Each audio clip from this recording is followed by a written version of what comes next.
Hello. And to you, good day.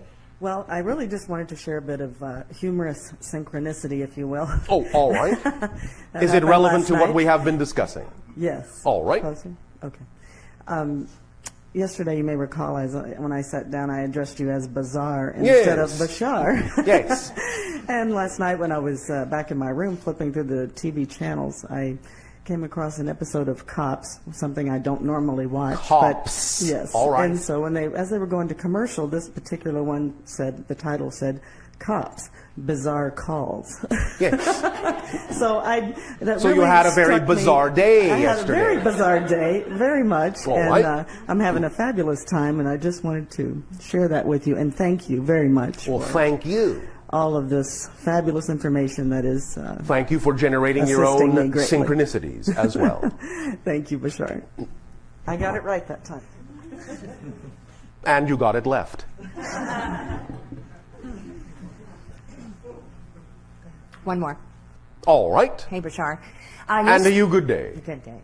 Yesterday we were talking about beliefs and emotions, and, yes. and then a separate subject of motivation. Yes. And on the way here this morning, and actually also yesterday morning, as I was driving to get here, and April was expecting me, and I was running late, and the faster I'd try to go, the later I would get, and I was getting angry. So the more you ran, the more you stayed in the same place. But not only that, yes, right. Not only that, the anger that came up because I was trying so hard and I didn't want to disappoint her. And yes. The anger that came up was compelling me in a sense. The anger was in control. Yes. And drivers I was cussing at drivers. Oh, all right. How exciting. Okay, all this stuff. So maybe for you, but not for them. So you don't know that for a fact, but go on. Well, yeah, you're right.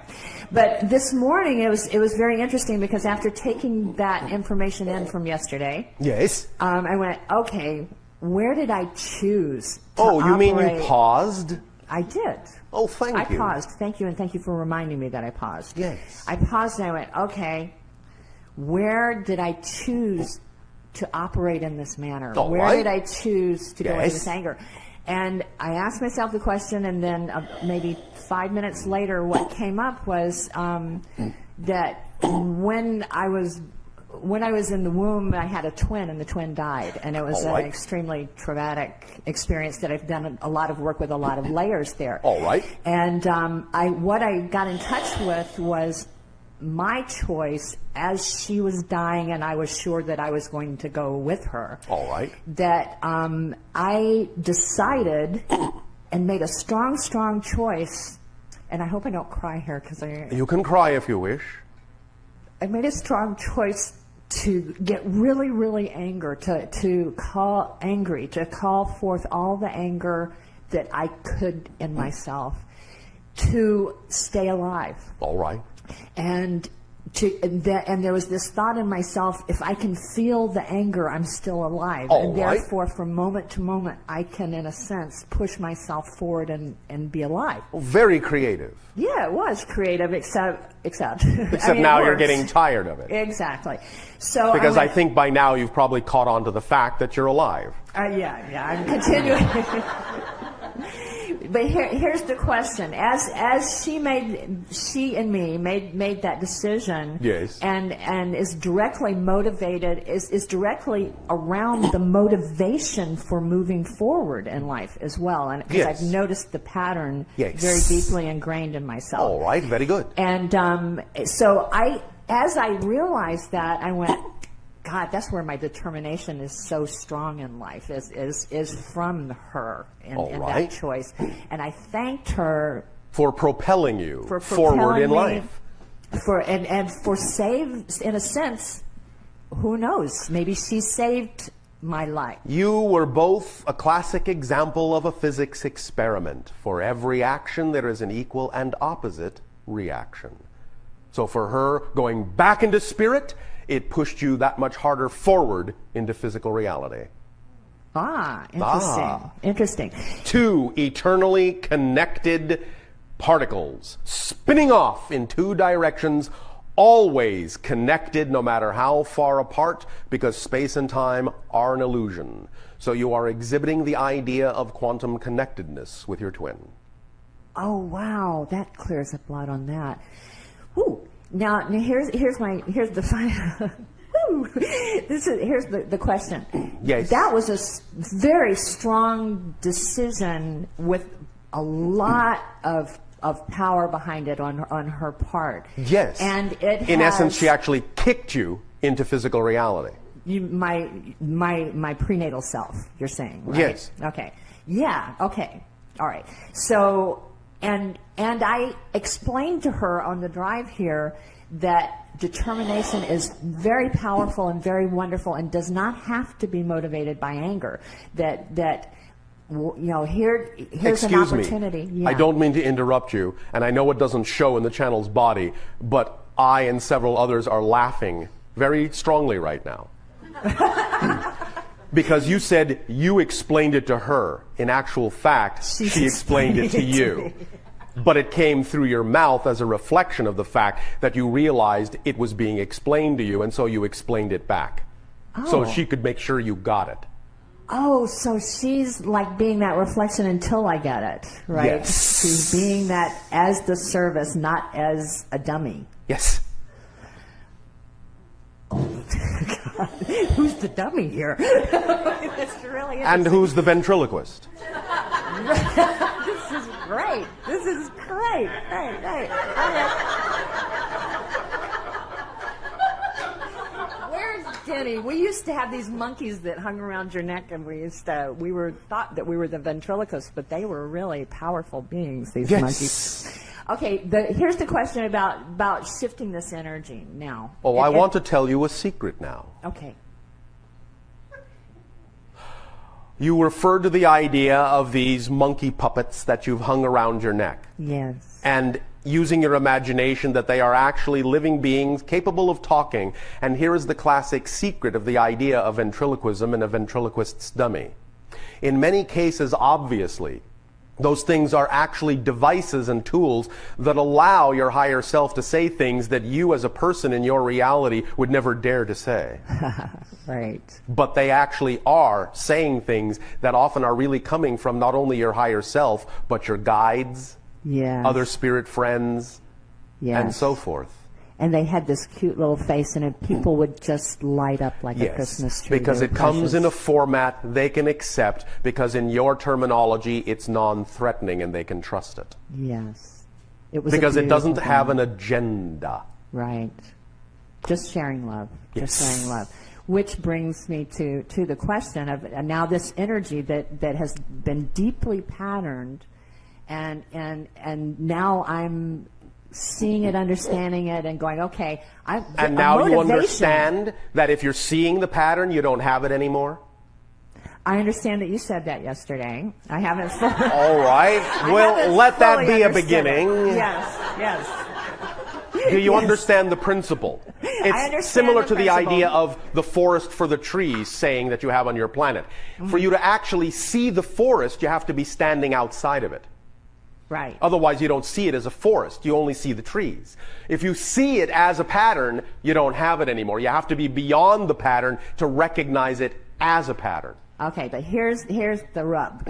Oh, the rub. All right. Rub. I've seen it as a pattern for quite some time, but I had not gotten down to this moment in time where I saw that I could deal with it in this part of that in a different way. Yes. And we're talking about motivation. And the motivation is my real question, because that's even, in a sense, more important, is changing the motivation rather from anger motivated, which I'm this wonderful spirit, but don't cross me because I'm going to get violently angry if you get in my way. Ooh.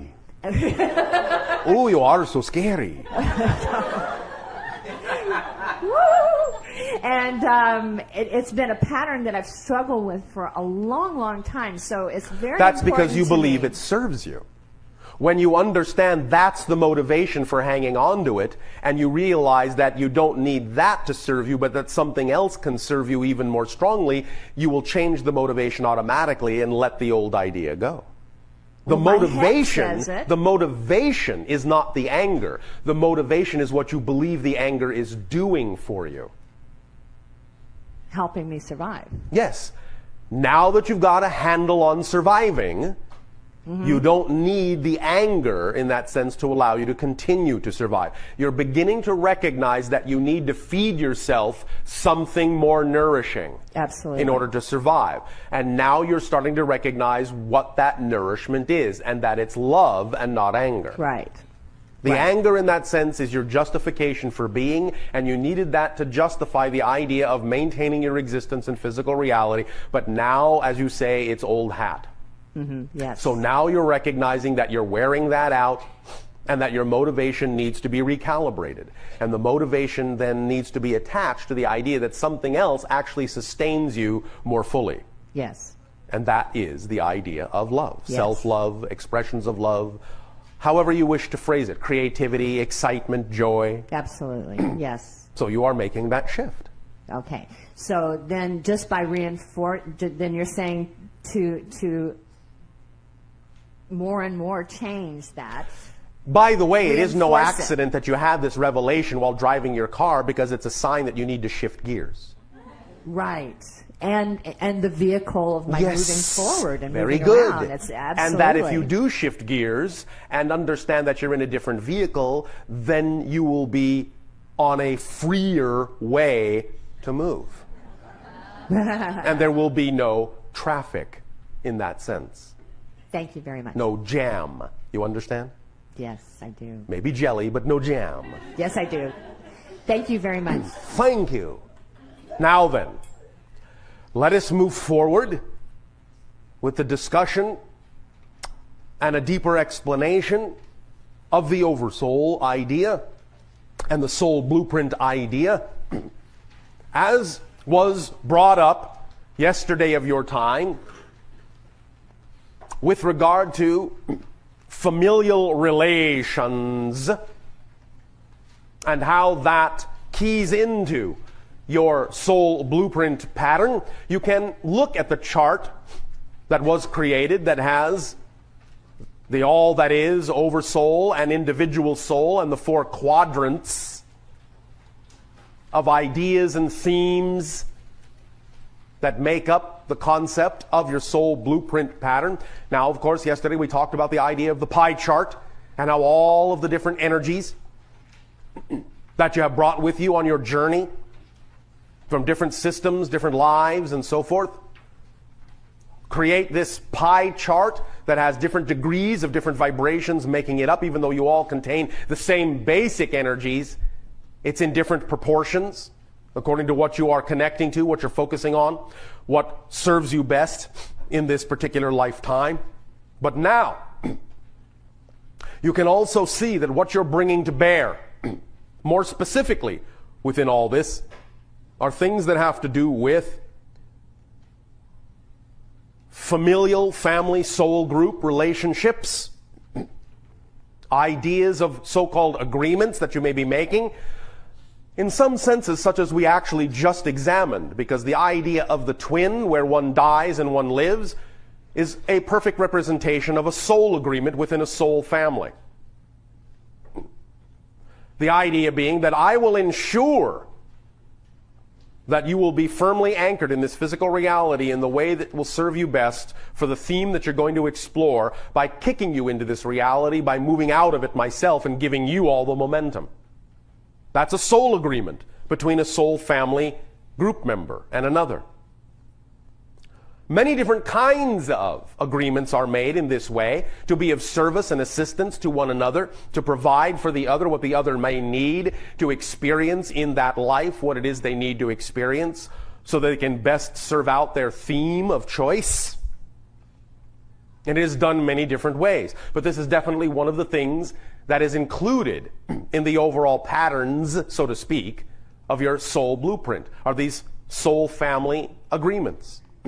And they are very personal in that sense, in that you have true familiarity with many of these other souls, individual souls, and have had many different kinds of life experiences, speaking linearly, and have played many different parts different literal family members sometimes being each other's spouses, sometimes being children, brothers, sisters, friends, other relations, mentors, students. You have all, at this point, done it all in that context on earth. You've all played all the roles, and now you're playing the role where all the roles come together and are integrated in a manner that allows you to be of best assistance in serving the theme of being on earth in its primary transition phase, from one level of reality to another, from third density to fourth density transition. That's the general theme you're all playing out, even though obviously you have your own individual themes, as part and parcel of helping in the overall transitional theme. Because each and every one of you that becomes more aware of your soul family group agreements, the themes you have chosen to experience in this life, and the more aware you become of how to allow yourself to express those things fully through following your joy and being the fullest self you possibly can be, it adds to the overall momentum and the overall energy of Earth's capability to transition in a positive and harmonious way for those that will ride that wave. So, also you can see in that chart the idea of what might be referred to as random acts. Now, this does not mean accidents. There is no such thing as an accident. But it does mean random act in the sense that you have freedom to choose. There are many probabilities that you could choose from in order to decide how to experience your theme at any given moment. And we have used the analogy of walking down a hallway to describe or illustrate the concept of living out a theme. In other words, you may decide that a certain hallway is what you will walk down in life, and that may not change and may seem in some senses like destiny, but it's very loosely described as a theme.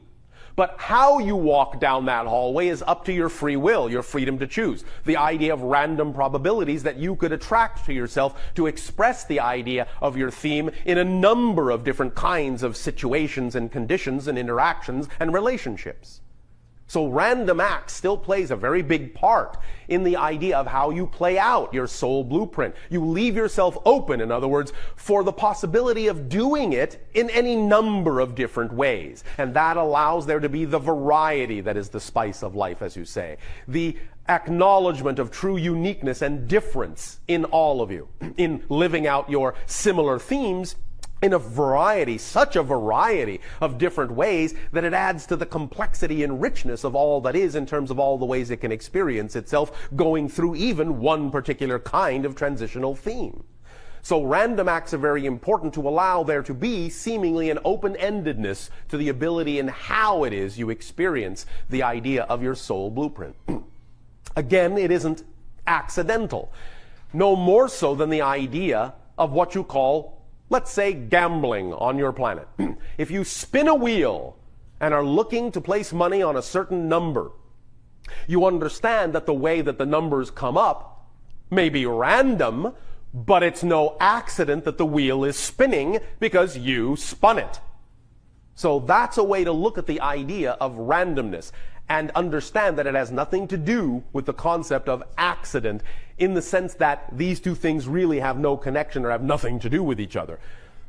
There is no such thing. It's all an orchestration, but the orchestration may be hidden so that you can experience in the act of creation the true moment of creation and the randomness of it, the savoring of the randomness of that true moment of creation. The mechanism of creation itself is brought about by the very concept of randomness. And so you include that also in your soul blueprint, that you can express yourself in any number of ways and still accomplish the same theme. Now, in the family groups and in all the other things that are on that chart, again, it really just has to do with understanding that when you choose to experience physical reality, you do sort of crystallize yourself into a personality construct. And that personality construct acts as a translation device through which the amalgamation of all of this soul blueprint energy and energy from the source is expressed. And in expressing it through that prism, of the personality, the three-sided personality of definitions and emotions and behavior. In expressing itself through that, it determines exactly what kind of a spectrum in life that you see, what kind of an experience that you have. And this takes us back to the reality generation circuit. So, again, these charts are designed, all of them are designed, as actual meditational tools so that you can focus your consciousness, focus your imagination on the configuration that is outlined in these charts. Not that it needs to be infinitely explained in every detail, but that you yourself, using your imagination when you focus on them, when you read them, when you look at their layout, when you look at their configuration, when you look at what the symbols might mean to you in terms of the meaning you have given them, they can, in a sense, be reflections to you, mirrors to you, that will put you in touch with these different aspects of your consciousness, both on the physical personality level and on the soul blueprint level and on the oversoul level and on your connection to source or whatever level you wish to look at it from. These charts, in a sense, are, shall we say, like unto mandalas in a way.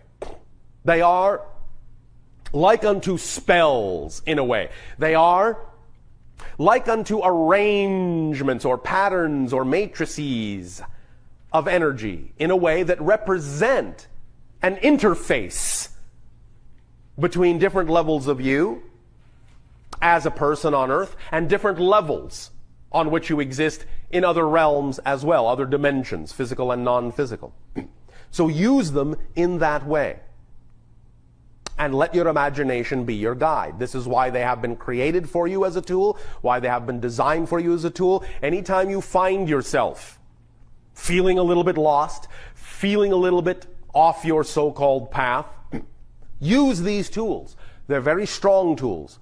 And when you allow yourself to experience them, from that moment of pause, from that moment of neutrality, in that state of being, they will be very strong and effective tools to illuminate in your imagination certain aspects that you need to look at that will be the things you need to process, the things you need to integrate to move even farther forward on your journey of self-integration, of soul growth. Does this make sense to you? All right. Now, one moment.